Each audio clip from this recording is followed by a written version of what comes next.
नमस्कार, मी पुन्हा एकदा तुमच्या सर्वांचं मॉम्स लर्निंग लॅबमध्ये अगदी मनापासून स्वागत करते। तर आजचा आपला टॉपिक आहे की डू, डज, डिड हे मॉडेल वर्ब्स आपण इंग्लिश लँग्वेजमध्ये कसे यूज करायचे। तर सर्वात आधी हे शिकण्यापूर्वी तुम्हाला इंग्लिश लँग्वेजमधले बेसिक टेन्स म्हणजे बेसिक काळ माहिती असणं खूप गरजेचं आहे। करेक्ट?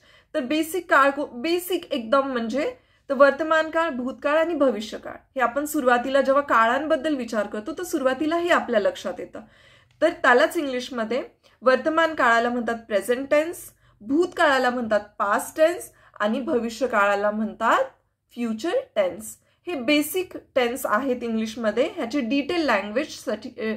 डिटेल नॉलेजसाठी मी एक व्हिडिओ लवकरच बनवेन। तर डू, डज, डिड हे इंग्लिश लँग्वेजमध्ये मोस्टली यूज केलं जातं बेसिक लँग्वेज बोलताना आणि मुलांना हे मॉडेल वर्ब्स शिकवणं खूप आवश्यक असतं कारण त्यांना सेंटेन्स फॉर्म करता यावेत।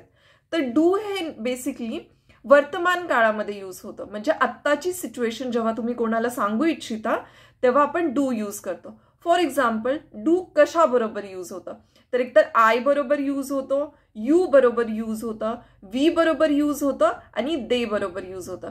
तर तुम्ही पाहिलं आणि जेवढे काही सिंग्युलर नाउन आहेत त्याच्याबद्दल म्हणजे एकवचनी नाम जे असतं त्याच्याबरोबर आपण डू यूज करू शकतो। आता डज केव्हा यूज करतात तर डूचं नेगेटिव्ह असतं डोंट। डूचं नेगेटिव्ह काय असतं? Don't means do not. Do not. नंतर डज, डज हे देखील वर्तमान काळामध्ये यूज केलं जातं। डज हे देखील वर्तमान काळामध्ये यूज केलं जातं। ही, शी आणि इट, ही, शी, इट आणि सगळे प्लुरल नाउन्स, जेवढे काही प्लुरल नाउन्स असतात, अनेक वचन असतं त्याच्याबरोबर डज यूज केलं जातं आणि ह्याचं नेगेटिव्ह आहे डझंट मीन्स डज नॉट।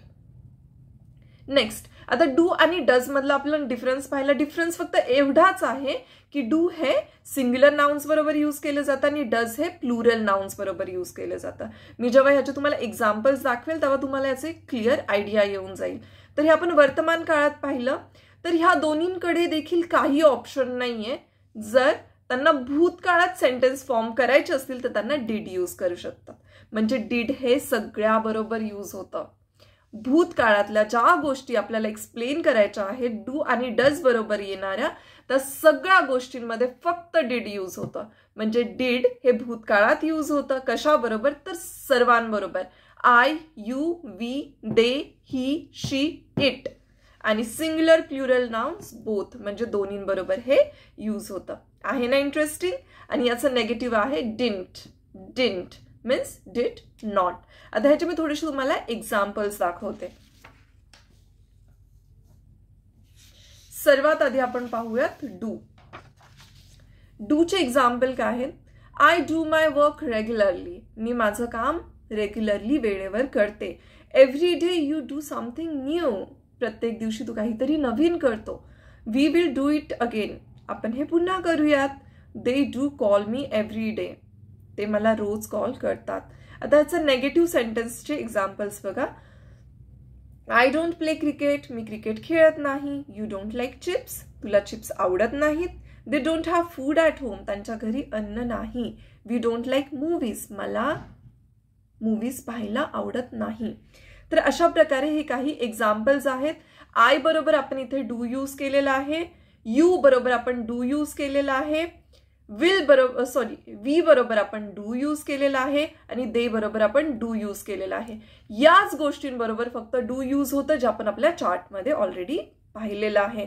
आणि ह्याचे नेगेटिव्ह फॉर्म्स हे आहेत। जेव्हा तुम्हाला नेगेटिव्ह बोलायचं आहे डूचं, हे करतो आणि हे करत नाही, सिंपल, हे करतो आणि हे करत नाही एवढाच डिफरन्स आहे, राईट? आता आपण जाऊया डज कडे। डज, तर डज पहा, he does the good work in job, तो त्याच्या कामामध्ये चांगलं करतोय, त्याच्या नोकरीमध्ये तो चांगलं काम करतोय। शी डज नाईस पेंटिंग्स, ती चित्र चांगले काढते। इट डझंट वर्क एनीमोर, हे अजून काम करत नाही, म्हणजे ही, शी आणि इट बरोबर आपण डज यूज केलं, राईट?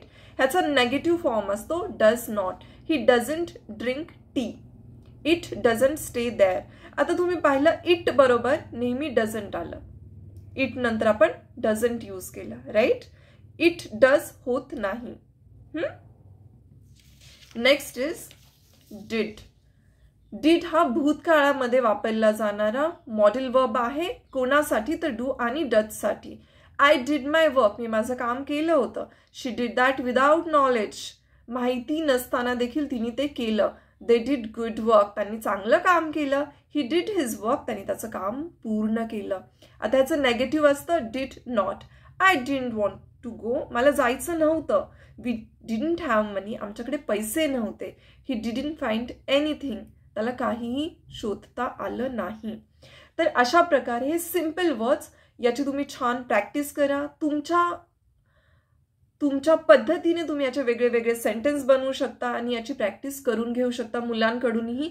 आणि जर तुम्हाला बेसिक नॉलेज शिकायचं, बेसिक इंग्लिश शिकायचं, तर आपण या चॅनलवर खूप स्टेप वाईज मॉडेल वर्ब्स बघत आहोत. तर प्लीज ते फॉलो करा. माझे सगळे जे व्हिडिओज आहेत ते तुमच्या फ्रेंड्सबरोबर शेअर करा, लाईक करा आणि चॅनलला सबस्क्राईब करायला प्लीज नका विसरू. Thank you so much for watching this video.